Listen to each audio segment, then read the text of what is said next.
еден нацистички концентрационен логор во Унгарија за време на Втората светска војна. Затворениците беа принудени да прават многу мачни работи во фабрика за отпадни води. Но тоа беше работа и нешто се постигнуваше. Но еден ден централата беше уништена од сојузничките бомбардери. Така што нацистичките офицери организираа затворениците да ставаат песок во колички и да го влечат на другиот крај од централата и да го фрлаат. Следниот ден им наредија да го вратат песокот со лопати назад, со количките и да го донесат од таму од каде што започнаа. И така ова се одвиваше со денови. Конечно еден старец почна да плаче неконтролирано. Чуварите го извлекоа. Друг врескаше се додека не беше претапан во тишина. Потоа, еден млад човек, кој преживеа 3 години во логорот, замина далеку од групата. Стражарите викаа да застане, додека трчаше кон електрифицираната ограда.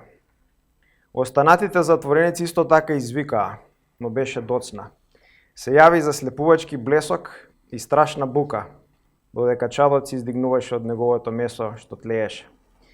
Во деновите што следеа, десетици затвореници полудеа и бегаа од својата работа, само да бидат застрелани од стажарите или да бидат убиени од оградата. Темата на денешната проповед ќе биде, како што е напишано овде, предопределувања и ќе биде базирана од Ефесијаните 1 глава, 5 стих, и ова утро ќе се фокусираме само на пола од стихот. Стихот вели, како што прочита Борјан, во љубов предопределувајќи не за посинување преку Исус Христос за себе, според доброто задоволство на неговата волја. И ова утро само ќе се фокусираме на во љубов предопределувајќи не. На овој дел само ќе се фокусираме. И предавањето ќе се состои од вовед, 2 точки, заклучок и примена. Ќе разговараме за љубовта на Бог, тоа е првата точка. Втората точка ќе разговараме за предопределувањето и ќе заклучиме со примена и со заклучок. Да почнеме со вовед.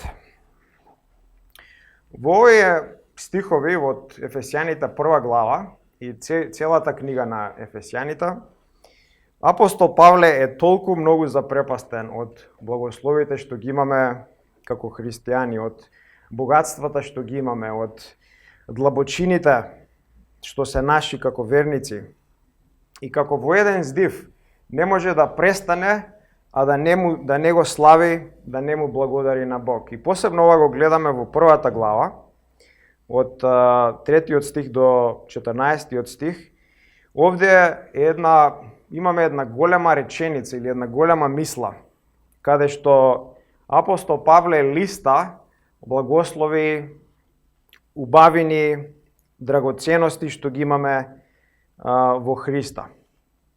И навистина кога некој ќе ги прочита тие благослови и ќе ги разбере што тие значат, можеме да кажеме дека е навистина неверојатно да се биде христијанин. Нема ништо подобро од овие благослови, нема ништо подобро, пославно и поубаво од тоа да се биде христијанин.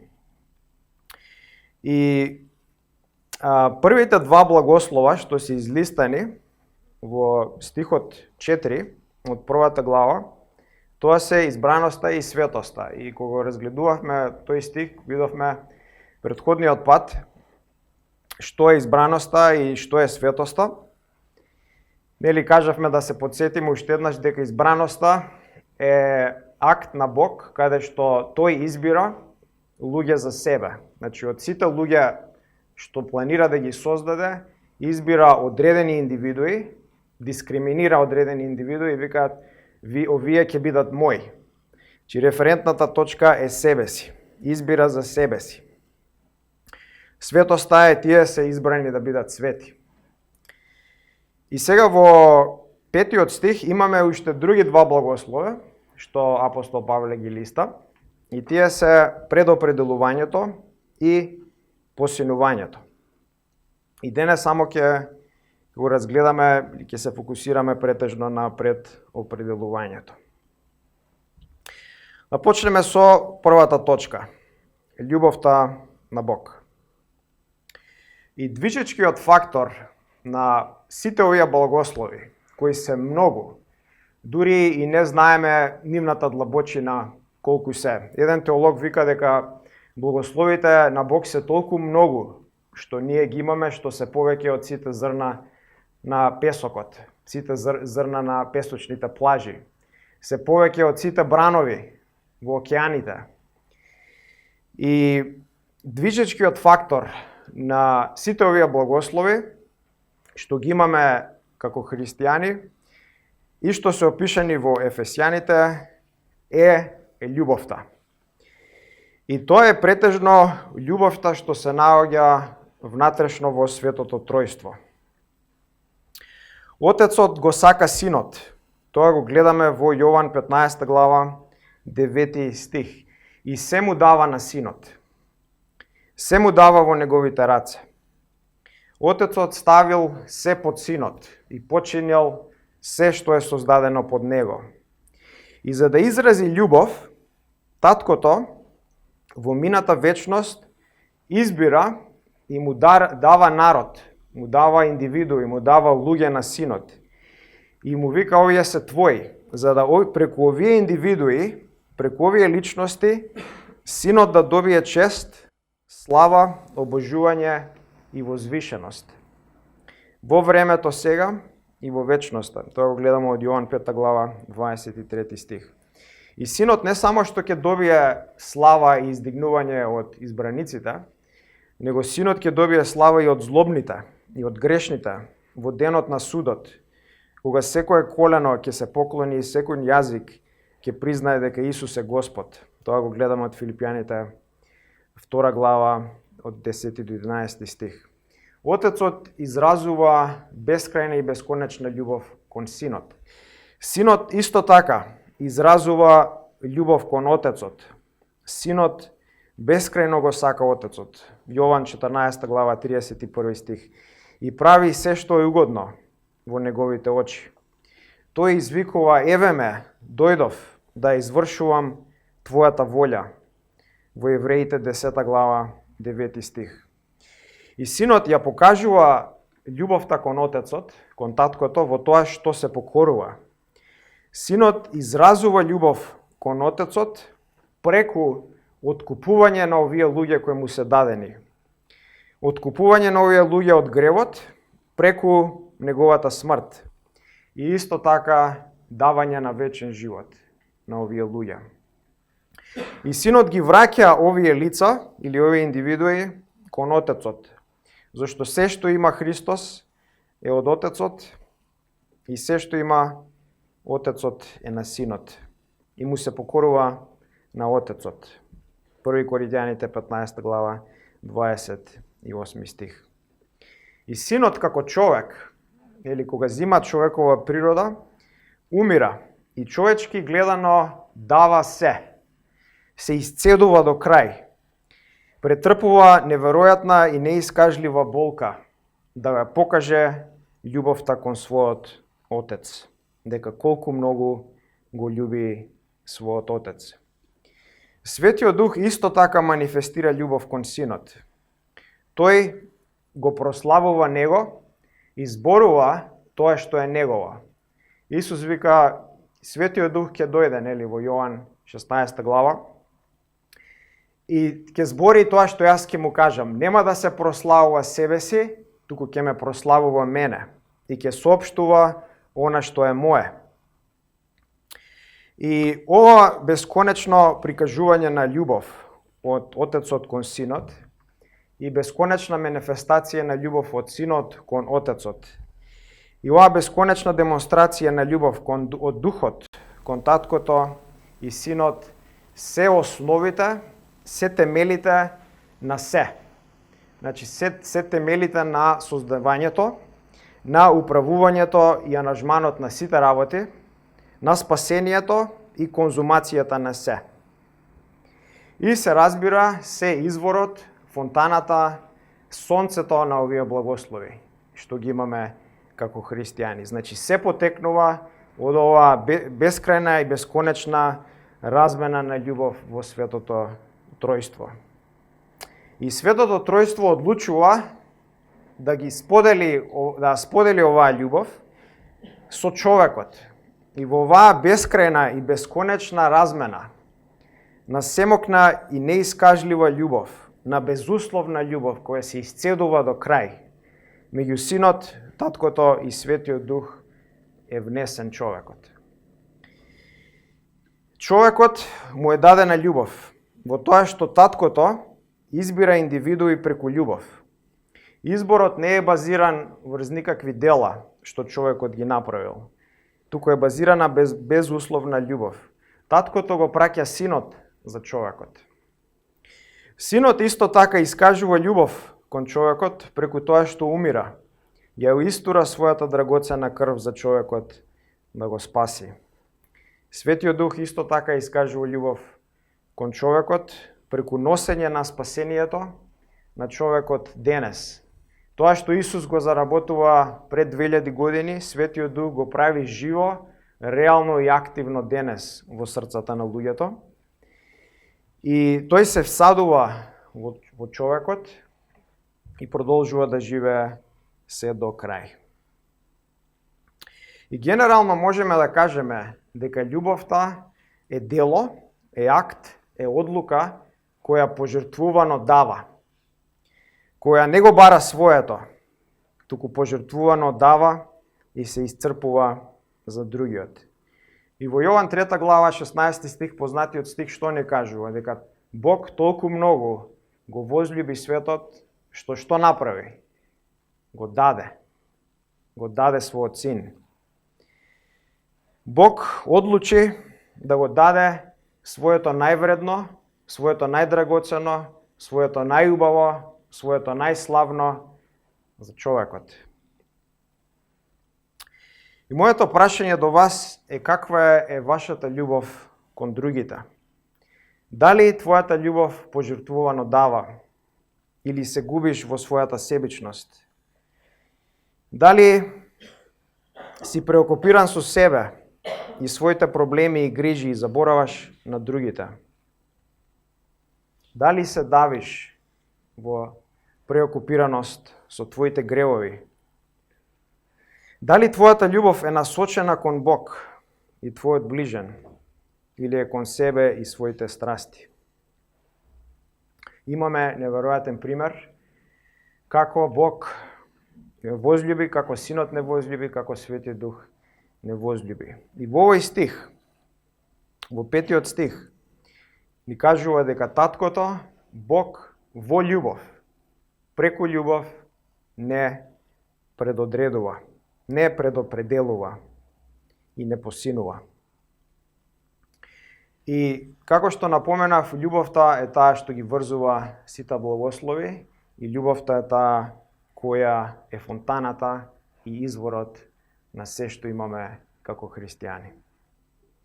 Таа е првата точка за љубовта.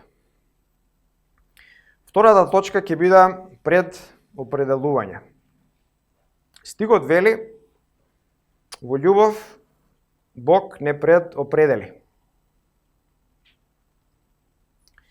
Изборот предопределување во старогрчки е прооризо, што значи однапред да определи, однапред да одлучи, однапред да обележи, однапред да сетира и да постави. Предопределување е Божи акт или дело, кој е дел од Божиот декрет.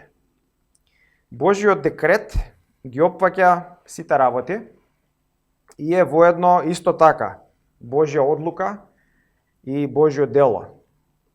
И овие сите работи може да се групираат во 4 целини. Првата целина е создавањето, втората целина е аранжманот и уредувањето и насочувањето на сите работи од кои ќе се создадат. Третата целина е откупот или спасението и четвртата е конзумацијата на се видливо и невидливо. И овој благослов предопределување спаѓа во третата целина.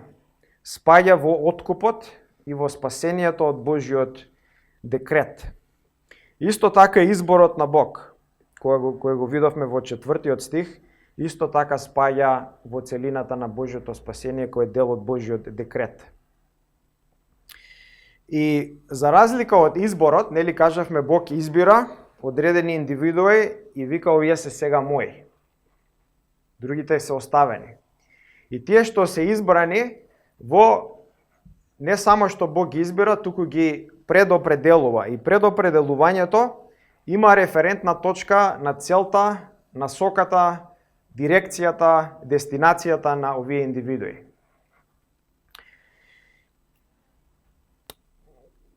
И како што кажав, Божјиот декрет ги вклучува сите работи и нема ништо изоставено.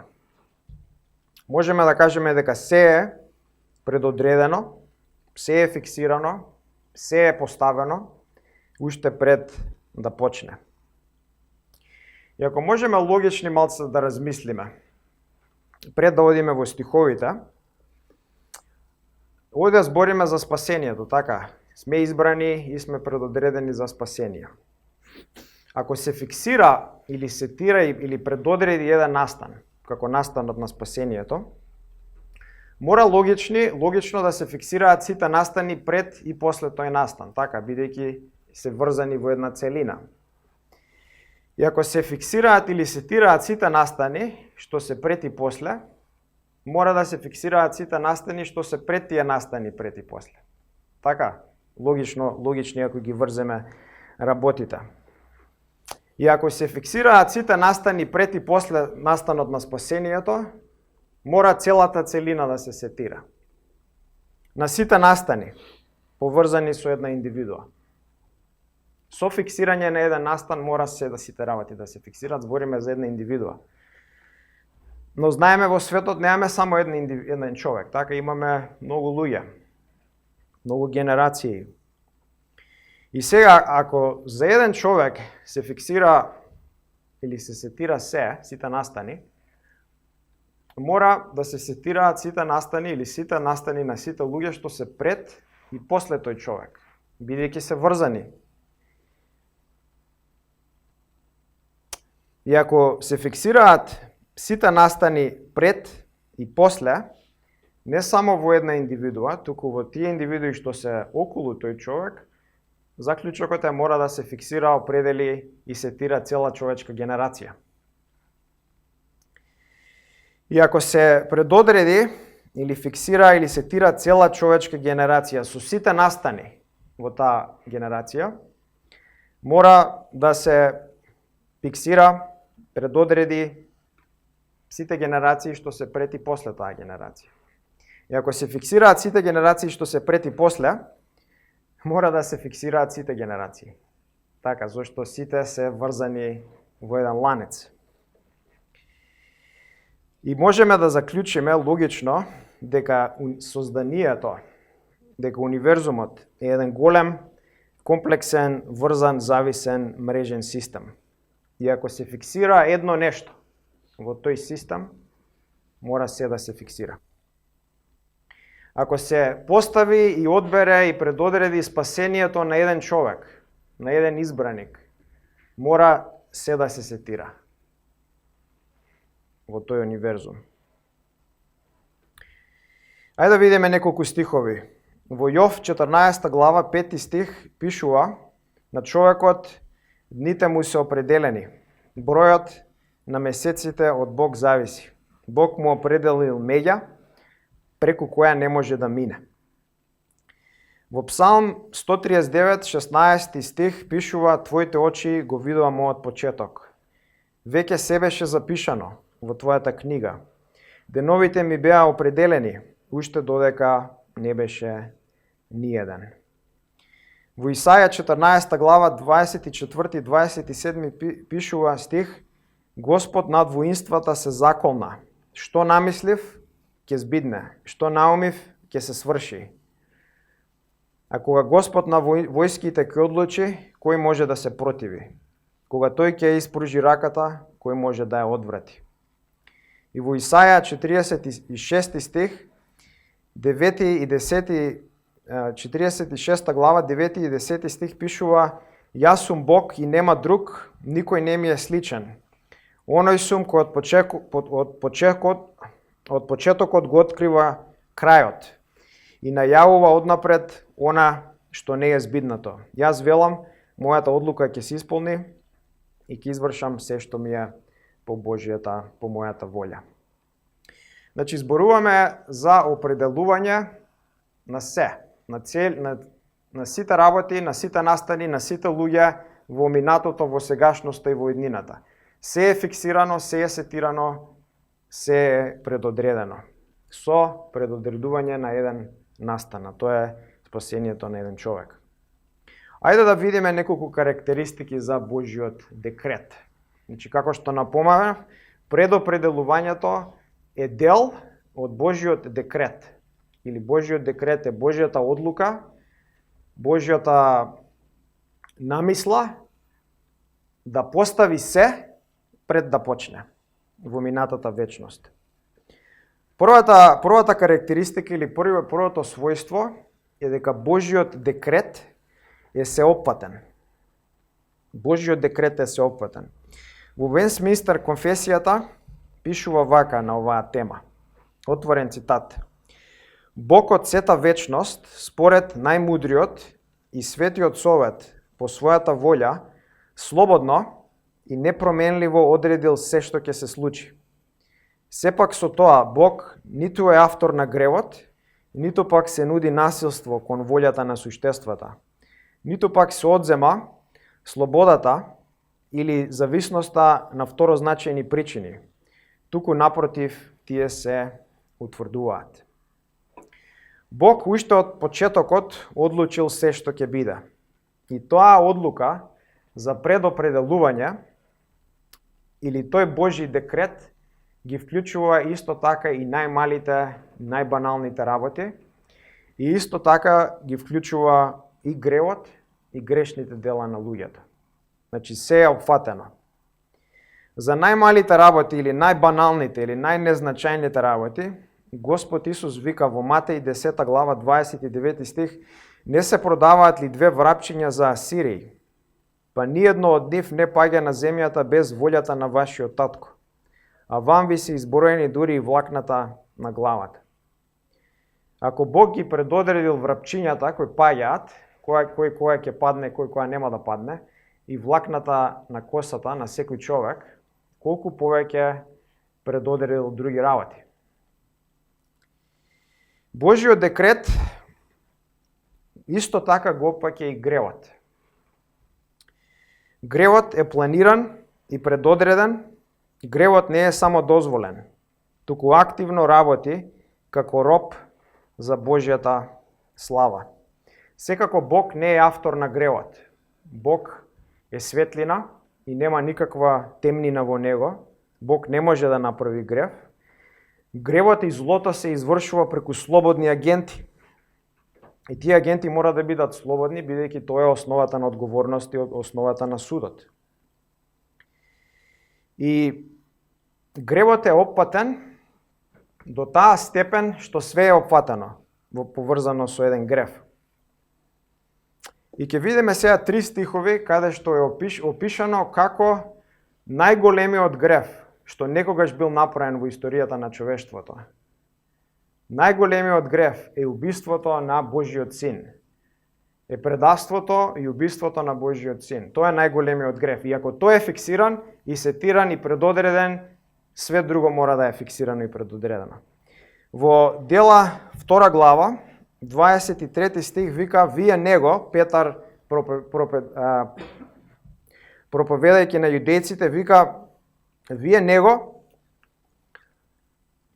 откако беше предаден, се збори за Исус, според одредената волја и промисла Божја, преку рацете на беззаконици го распнавте и губивте. Во Дела 4 глава 27-28 стих истото го вика. Вика: навистина се здружија во овој град Ирод и Понте Пилат, заедно со народите и со израелските племиња, против твоето свето дете Исус, кој ти си го помазал. Што да направат? Да направат тоа што твојата сила и твојата волја го постави однапред да збидне. Исто така во Лука 22 глава 22 стих Исус вика за себе: човечкиот син оди како што е предодредено, но горко му на тој човек кој ќе го предаде. Најголемиот греф во човековата историја е фиксиран, е сетиран, и исто така мораме да кажеме дека Божиот декрет ја воспоставува слободата на човекот во вечноста. И ја ги поставува основите за слободни агенти. Во исто време и во екзекуција на овој декрет во времето, или е поставен пред почетокот на светот, пред вечноста, во минатата вечност се е поставено. И во екзекуција на овој декрет има истовременост. Човекот слободно избира да направи тоа што го сака, да направи според своите грешни стремежи, според својот план, мисли дека работи независно, а воедно во исто време го прави тоа што Бог го сака и го предодредил во минатата вечност. Значи има аспект на истовременост во екзекуција на декретот.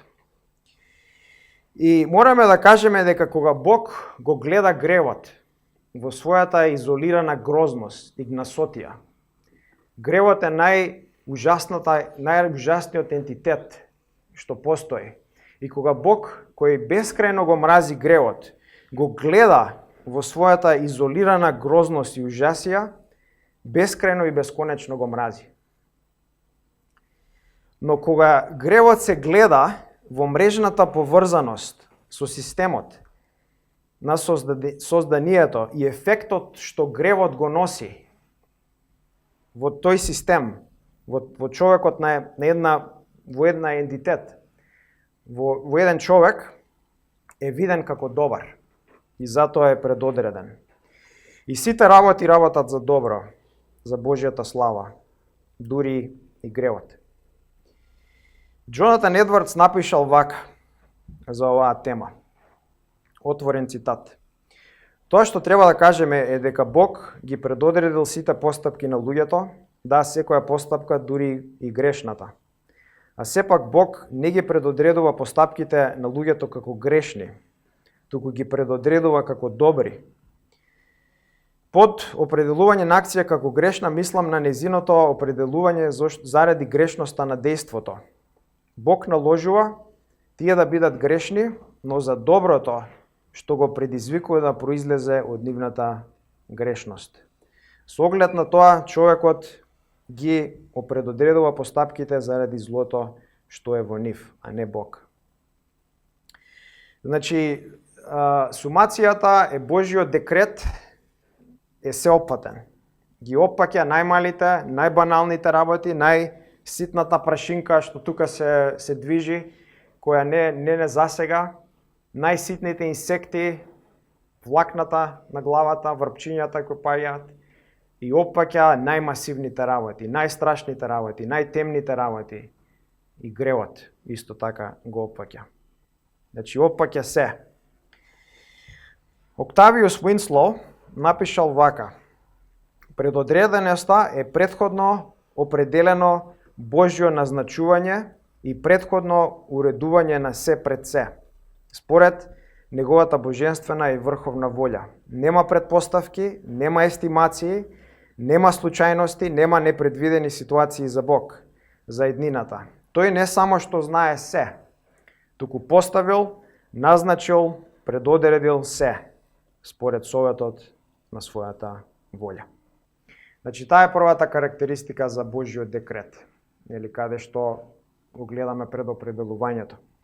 Дека Божјиот декрет е масивно сеопфатен, нема ништо исклучено, нема еден лабав штраф, нема еден изгубен атом.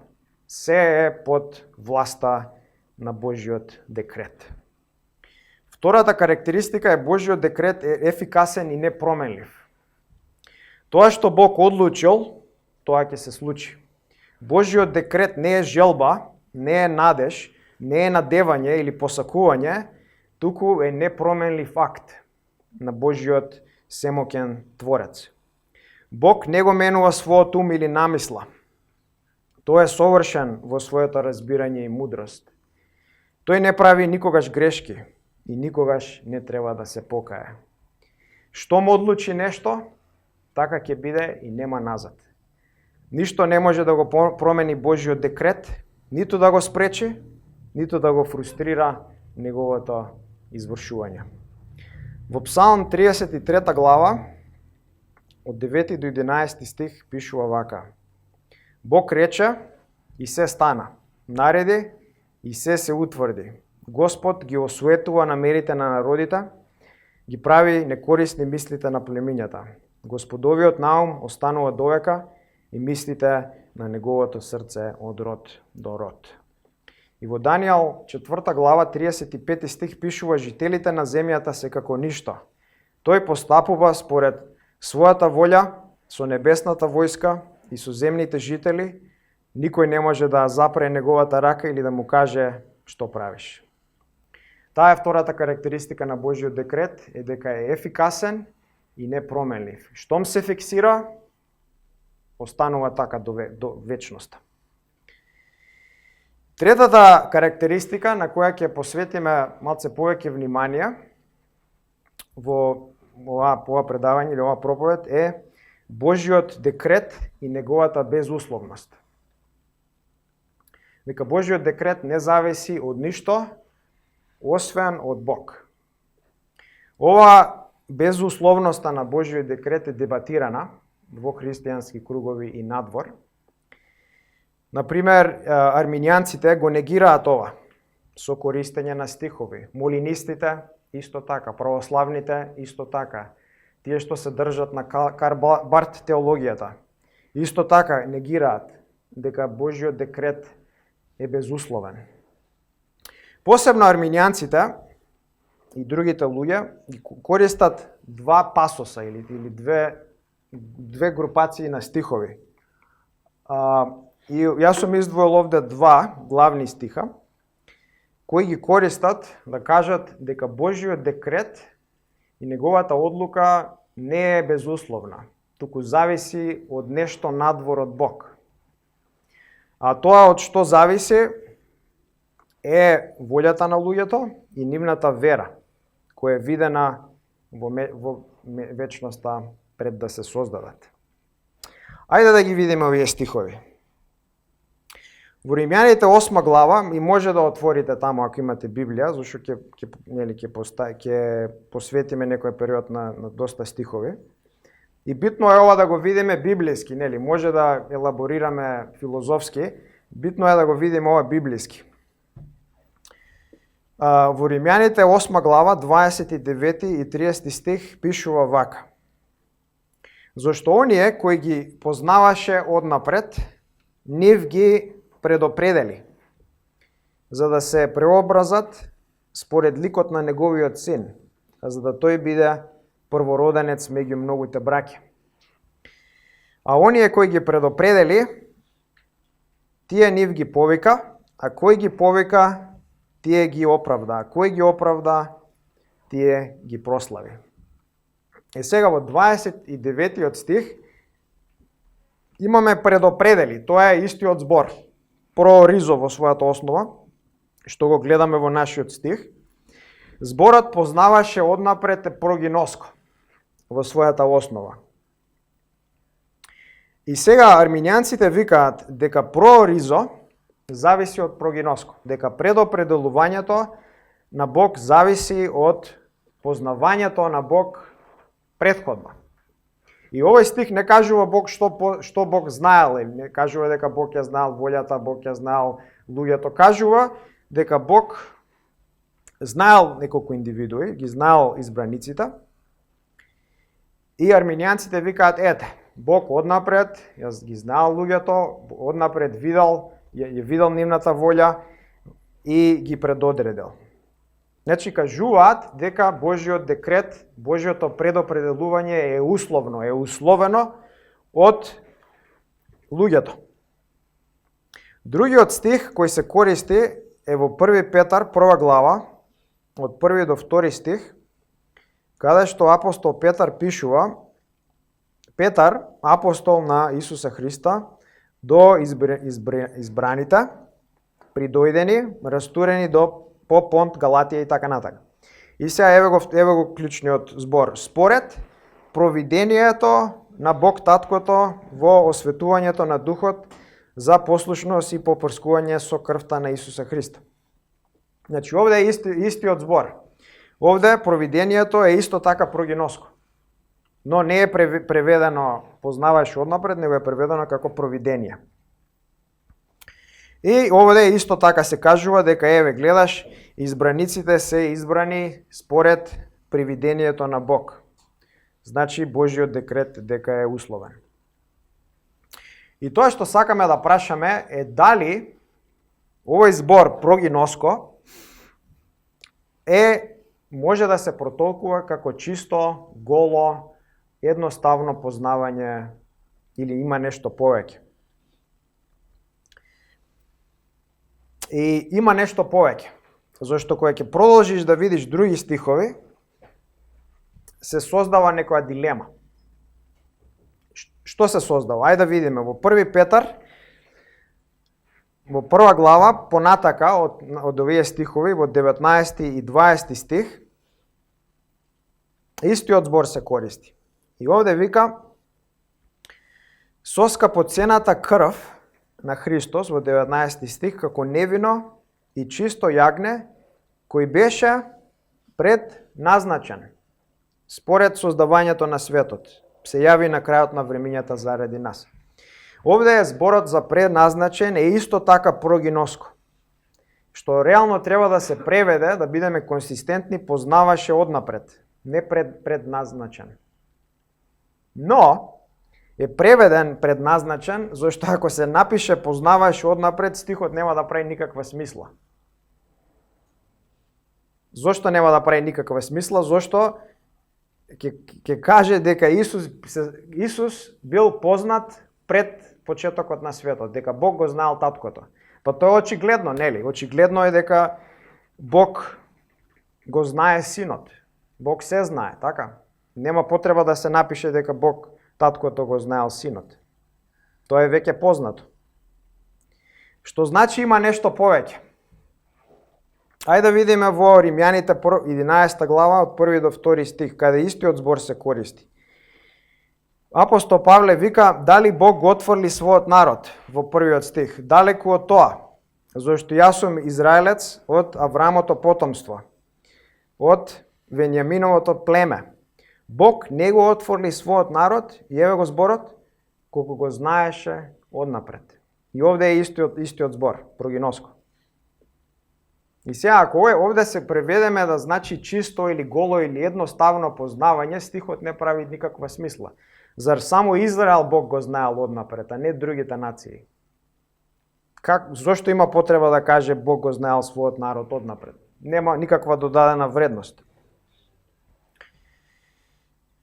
Дали може нешто да ни помогне гиноско, сродниот збор на прогиноско? Нели, прогиноско е знаење однапред, гиноско е чисто знаење. Ајде да видиме неколку стихови со гиноско. Во Матеј 7 глава, 22 и 23 стих, ужасните зборови на Исус. Вика: мнозина ќе ми кажат во оној ден, збориме за судниот ден: Господи, Господи, нели пророкувавме во Твое име? Нели изгонувавме бесови и демони? Нели правевме многу добри чуда во Твое име? А Исус вика: јас ќе им изјавам, никогаш не сум ве познал. Одете си од мене, вие кои правите беззаконие. Навистина Исус не ги знаел овие луѓе? Вика: не сум ве познал. Во 2 Тимотеј, 2 глава, 19 стих, Павле вика: сепак цврсто стои Божијата основа која го има овој печат. Господ ги познава кои се негови и да отстапи од неправда секој кој го именува Господовото име. Навистина Исус не ги знаел другите луѓе, само не ги знаел овие луѓе? Нели Исус е сезнаен? Господ само ги познавал овие луѓе, кои се негови, другите не ги познава? Ајде да видиме во Стариот Завет дали нешто може да ни помогне со оваа нејаснотија. Зборот што е пандант на прогиноско и гиноско е јада. Тоа е зборот, сродниот збор. Ајде да видиме како се користи јада. Во Битие, 4 глава, 1 стих и 25 стих. Пишува, Адам ја позна својата жена Ева и таа зачна и го роди Каина. Во 25 стих, Адам ја позна својата жена и таа роди син и му го даде името Сит. Овде навистина се работи за голо, чисто и едноставно познавање? Или се работи за нешто друго? Тука се работи за интимна, љубовна врска, за интимно познавање. Во Битие 18 глава, 17 до 19 стих, кога Господ зборува за уништувањето на Содом и Гомора, вика вака, зар ќе го кријам ова од Аврам, што ќе го сторам, дека ќе ги уништам Содом и Гомора? Кога Аврам ќе стане голем и броен народ, и во него ќе се благословени сите народи на земјата, во 19 стих, зашто јас го познавам него. Тој ќе ги поучува своите деца и својот дом. Навистина, само Аврам го познава Бог.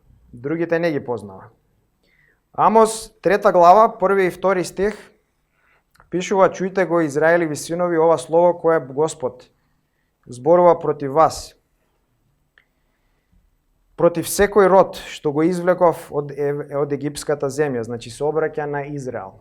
Само вас ве познав од сите земни племиња, затоа вас ќе ве казнам за вашите гревови. И заклучокот од сите овие стихови, заклучокот е дека зборовите јада, прогиноско и гиноско значат многу повеќе од голо, чисто и едноставно познавање. Се работи за длабоко љубовно познавање. Акцентот не е на познавање, него акцентот е на љубов. Овде се работи за љубење, не за познавање. И овие стихови најдобро би се превеле, овие зборови во Римјаните 8 глава 29 и во 1 Петар 1 глава 2 стих, зашто оние кои ги љубеше однапред, нив ги предопредели. Така најдобро би се преведеле. И според до избраниците придоденици во 1 Петар, според пред љубовта на Бог. И навистина ова се совпаѓа со нашиот стих. Така, се совпаѓа со нашиот стих кој вика што? Кој вика дека преку љубов, во љубов сме предопределени за посинување. И можеме да заклучиме дека Божјиот декрет е безусловен, не зависи од ништо друго освен од Божјата волја и внатрешно од Божјото свето тројство. Не зависи од човековата волја или од човековите дела. И ако некој уште ја инсистира дека треба да се задржи човековата волја, треба да види во Римјаните 9 глава, 15 и 16 стих, каде пишува, посебно во 16 стих, дека спасението не зависи од оној кој сака или има волја. И тука се користи терминот за волја, телос. Ниту од оној кој трча, туку зависи од милосливиот Бог. Што значи предопределувањето не зависи од човековата волја, туку зависи од Божјата волја. Нема ништо во човекот, како дела, заслуги, статус, образование, род, фамилија, апсолутно нема ништо во човекот да го придвижи Бог, тој да избере и да предопредели. Изборот и предопределувањето е основано од ништо освен Божјата волја. И тоа го гледаме во нашиот стих, тоа го гледаме во исто така во стихот 11 од Ефесјаните, каде пишува: бевме предопределени однапред со одлуката на оној кој прави се според советот на својата волја. Значи, во првата точка, да направиме една сумација и да заклучиме, во првата точка видовме дека Божјата љубов е движечкиот фактор, е фонтаната, е изворот, е сонцето од каде излегуваат сите Божји благослови. Бог љуби и како љубов извира од него сите овие благослови што нас ни ги дава. Таа љубов е безусловна, таа љубов пожртвувано дава, се дава максимум, се истоштува, се исцедува до смрт и е најголемиот пример за нас кој ние треба да го следиме. И е основата на предопределувањето. Че Бог предопределува во љубов. Втората точка што ја видовме е дека предопределувањето е дел од Божјиот декрет во целината на спасението и дека тој декрет е сеопфатен, ги опфаќа најмалите, најситните, најнезначајните, најбаналните работи и ги опфаќа најмасивните и најголемите работи. Го опфаќа и доброто, го опфаќа и злото, и светлината и темнината. Ги опфаќа и злобните дела на грешниците. Божјиот декрет е исто така непроменлив и ефикасен и е безусловен. Не зависи од ништо освен од Бог. И да преминеме на заклучок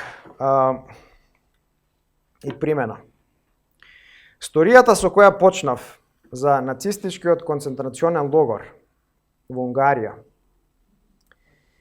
каде кога целта им била одземена на овие затвореници, тие почнале да се самоубиваат. Додека имале разумна цел да прават колку толку нешто значајно и дури да работат такви гнасни, смрдливи, мачни работи во фабриката за отпадни води, тие живееле. Но кога значајната земна цел им била одземена, кога причината им била одземена, причината за постоење, бидејќи немале друга причина за постоење, збориме од земна гледна точка, тие не можеле да продолжат понатака. И за разлика од нив, Бог нас не оставил без насока, без цел, без причина, без дестинација. Во љубов, Бог не само што не предопределил, туку во љубов ни ја поставил, ни ја фиксирал насоката, дестинацијата, причината за живот. А тоа што е? Тоа е посинување. Значи, не сме оставени без причина. Не сме оставени без насока и без дестинација.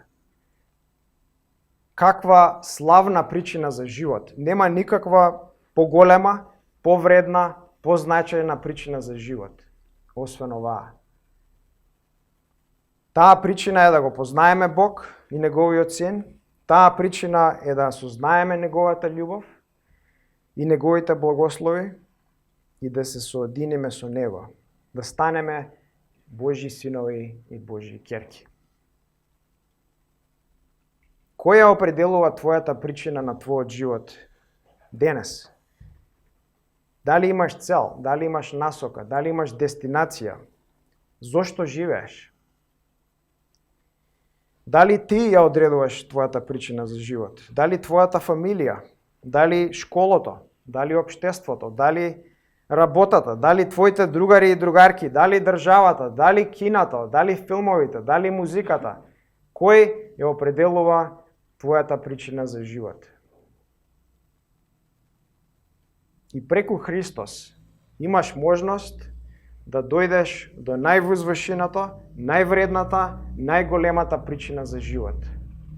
А тоа е да станеш Божји син и Божја ќерка. Нема ништо поголемо, нема ништо подрагоцено од тоа.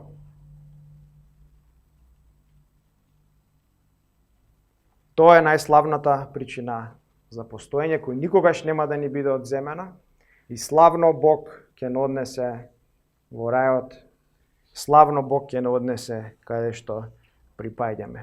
И ако денес се мачиш и се прашуваш зошто живееш, ако денес си изгубен и не знаеш што те движи, не знаеш зошто си овде, не знаеш зошто работиш, не знаеш зошто чуваш деца, не знаеш зошто си у фамилија, зошто одиш на школа, истрчај кон Христос. И тој ќе ти даде и ќе ти ја даде најголемата причина за живот. Ќе те предодреди да бидеш негов. Ајде да видиме примена. Како може да примениме оваа доктрина за предопределување. Има минимум три работи што ќе спомнеме. Првата примена е понижување. Оваа доктрина не коси и не понижува и не крши. Ја крши човековата горделивост. Наместо горделивост, бидејќи си избран и предодреден, а другите не се, другите живеат во грев, а ти ја знаеш Библијата, го знаеш правиот пат, го знаеш што значи да се биде грев, што значи да не се биде грев, додека другите луѓе тонат во кал, во мизерија, во грев и не знаат по кој порок да се спасат. Ќе избегнат дрога, ќе отидат во пијанство, ќе избегнат пијанство, ќе отидат у неморал. Не знаат каде да се свртат. Наместо горделивост, бидејќи го знаеш Божиот закон и ја знаеш Библијата и го знаеш Христос, оваа доктрина носи целосно тотално кршење и понижување. И те носи да паднеш на колени и да кажеш јас сум никој и ништо. Бидејќи е направено врз ништо во тебе. Нема ништо во тебе што е вредно во очите на Бог. Се што имаш ти е дадено и се што ти е дадено си го злоупотребил. Нема ништо вредно, нема ништо што да се пофалиш. Да кажеш Бог, еве видиме, да им кажеш на другите луѓе, видиме, јас сум супер. Нема ништо. Октавио Смислов кажал вака: оваа доктрина, која доктрина е повеќе испразнувачка, понижувачка од оваа? Оваа доктрина ја става секирата на коренот на сите човечки фалби. Во светлината на оваа вистина, најсветиот верник гледа дека нема разлика меѓу него и најзлобниот грешник кој ползи на земјата. Туку разликата ја направила само Божјата благодат. И Томас Ватсон исто така кажал дека тие што се споменици на Божјата милост треба да бидат труби на неговата пофалба. Ние треба да трубиме Божјата пофалба и слава, не нашата, не да кажеме ние колку сме супер, не да кажеме ние колку сме интелигентни, не да кажеме ние колку сме супериорни, него да трубиме дека ако не беше Бог да не спаси, ние ќе бевме по-лоши од најлошите. И впрочем да додадам, како христијани правиме гревови и сме погрешни од најгрешните, од и знаеме како не треба. И пак го правиме. И друг елемент кој ќе не поврзе со втората примена. Кога луѓето се нервираат, пцујат, се нетрпеливи и се фрустрираат. Еве, прашај се себе си. Кога ти се фрустрираш? Кога се нервираш? Кога си нетрпелив? Кога избухнуваш? Кога работите не одат според твојата волја, така? Кога нешто не е како што ти сакаш, така?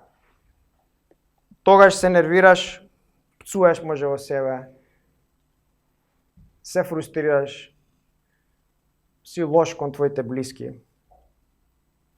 И па сакам да ти кажам дека ништо нема да биде според твојата волја или мојата волја. Апсолутно ништо нема да биде според твојата волја. Се ќе биде според Божјата волја. И затоа добро е да се предадеш, да не се бунтуваш, да не се фрустрираш, него да се предадеш и да се покориш на Божјата волја. Нема ништо да биде ти како што сакаш. И ако тоа се исполни како што ти го сакаш, тоа е Божјата волја. И тоа ја сече фрустрацијата, тоа ја сече лошите мисли, својата волја Јас, па јас вака сакам, јас така сакам, јас ова мора да го направам. Не. Ја става секирата и мора да биде поред Божјата волја. Човекот не е во контрола на својот живот. Бог е. Затоа предај му се и покори му се и не се бунтувај. Втората работа која е поврзана со ова, втората примена е сладко и свето покорување. Е логично кога ќе размислиме дека се е предодредено, се е фиксирано, Бог е во контрола на твојот живот, на најмалите детали. Бог е во контрола на сите работи околу тебе, на сите луѓе околу тебе. Бог е во контрола на сите настани, на минатото, сегашноста и днината. Христијанинот може мирно и покорно да ги чека најтешките моменти, најтемните случувања, најмрачните настани што доаѓаат во неговиот живот. Чарлс Спрџен кажал, доктрината на предодреденост е една од најмеките перници на кои христијанинот може да си ја положи главата и еден од најсилните стапови на кои може да се потпре во своето патување по овој груб свет. Октавиус Винслоу исто така кажал, што и да му се случи, необјаслив по својот карактер, обиткан во најдлабокиот мрак, каква и да е околноста, верникот во оваа вистина може да застане и мирно да ја гледа сцената и да извика, ова произлегува од Господарот, кој е прекрасен во советот и одлучен во работата. Тој кој работи се по својата волја, го стори ова и задоволен сум и се е добро направено. Во било која ситуација, христијанинот треба да се предаде на Божјата волја, да ги остави работите во Божјите раце, да не се грижи, да не се плаши и сите тежини, маки, грижи да ги остави, да му ги даде на Бог. Бидејќи не може да ги носи, се многу тешки. И сите работи работат за добро. Третата примена, и со ова ќе завршиме, е промоцијата на евангелизација. Некои кажуваат дека ако Бог определил се, ако Он поставил се и предодредил кој ќе се спаси, што ние ќе одиме и ќе се мачиме да евангелизираме? Што ќе бидеме мисионери и ќе се бутаме по тешки, темни места да го донесеме Евангелието? Бог и така ќе си ги прибере своите избраници. Што ние ќе одиме ќе евангелизираме? Ние ќе си уживаме.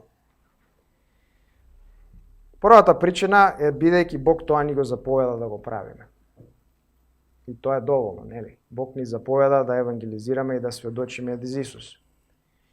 Втората причина е бидејќи Бог не само што ги избрал и предодредил луѓето за спасение. Тој не само што ги избрал и го предодредил крајот, туку ги избрал и предодредил средствата и инструментите до тој крај. Средствата и инструментите сме ние. Средствата и инструментите се молитвата, се проповедањето, се евангелизацијата, се мисионерската работа, се пишувањето и дистрибуцијата на христијански книги, трактати и така натака. Значи Бог не само што предодредил кој ќе биде спасен, не само што предодредил кој ќе биде избраник, туку тој ги предодредил и средствата и инструментите до доаѓањето на тоа. И тоа сме ние. Ние сме тие инструменти. И наместо оваа доктрина да спречи подвиг на евангелизација, таа дава неверојатен стремеш и оган за евангелизација, бидејќи знаеш дека твојата работа е предодредена, знаеш дека тоа е што Бог ти заповедал и треба да се нурнеме во работите што Бог ги предодредил. Во добрите дела, нели како што покажува во Ефесијаните 2 глава 10 стих, Бог предодредил добри дела во кои ние треба да се нурнеме целосно, без резерва, да го следиме Бог со сите наши сили и енергија. Значи, сумацијата од целава проповед е дека е неверојатен благослов, што во љубов Бог не предодредил и тоа треба да не понези, тоа треба да не остави да се предадеме на Божјата волја и тоа треба да не натера да бидеме евангелизатори.